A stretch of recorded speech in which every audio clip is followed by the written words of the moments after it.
Nigeriyadan sonra ikinci dəfə İngiltərədə nəsib olub ki, bayram sovqatını açım.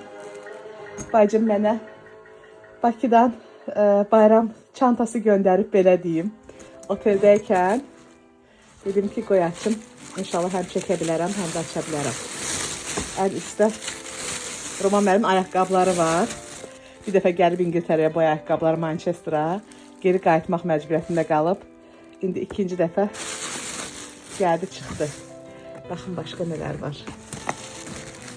Türkənin pişirdiyi paxlavalardır bu yəqin. İndi əlimdə telefonla tam aça bilmirəm, sonra şəkillərini çəkərəm. Qoğallar. Bu ayaqqabı qutusundan da pul çıxmayacaq. Yəqin ki, buradan da şəkərbura ilə badambura çıxacaq. Bax, burada Əsmanın namaz paltarı var. Ay canım bacım. Şəkərburalar. Paxlava yoxdur. Paxlava var, 2 qutu gəlibdi. Ayrıca gəlib paxlava. Çayımız da var. Hə? Evet. Tam da bayrama da Paxlavamız yetişdi. da var. Badambura da olmalıdır o altında. Şəkərburanın altında çox olan badamburadır. Oxay. Bacı, çox sağ ol bacı. Ha, bir dadına baxalım görüm necədir. Düz mənə paxlavam kimi olmaz. Sonra deyərəm. Bacı, çox sağ ol. Düzdür, Nigeriyadakı sumka açılışı kimi olmadı ama şükürlər olsun. Sən şəkərbura sevməzsən ki. Yox, qəşəngdir. Day nə olsun ki? Əsmaya AliExpress'dən almışdıq namaz paltarı. Qəşəng olmamışdı. Xalası Vaysmoyun bazarından alıb göndərib.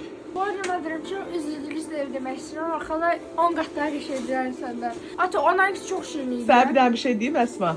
Xala ildə bir dəfə ancaq göndərə bilibdi, amma ananın umuduna qalacaqsınız sonra. Anne, bu tərəfi də qədər nə oxşadı mənim. Qaradı ona görə. Əsas namaz paltarıdır da, tam olubdu. Öyle saçımdan çox olmasa rağmen görsəm. Oteldən bugün çıxırıq, ayın 22-sidir. Və gedirik yenə başqa dostlarımızla bayramı qeyd eləməyə. Paxlava şəkərburalarımdan da götürmüşəm. Yolda yeməyə. Çox sağ ol bacı. İnsanın bacısında olmağı, hələ üstəlik də usta olmağı çox gözəldir. O qədər yol gəlib. Demək olar ki, heç nə olmayıb. 2 ölkə dəyişib. Və bizə gəlib çıxıbdı bugün.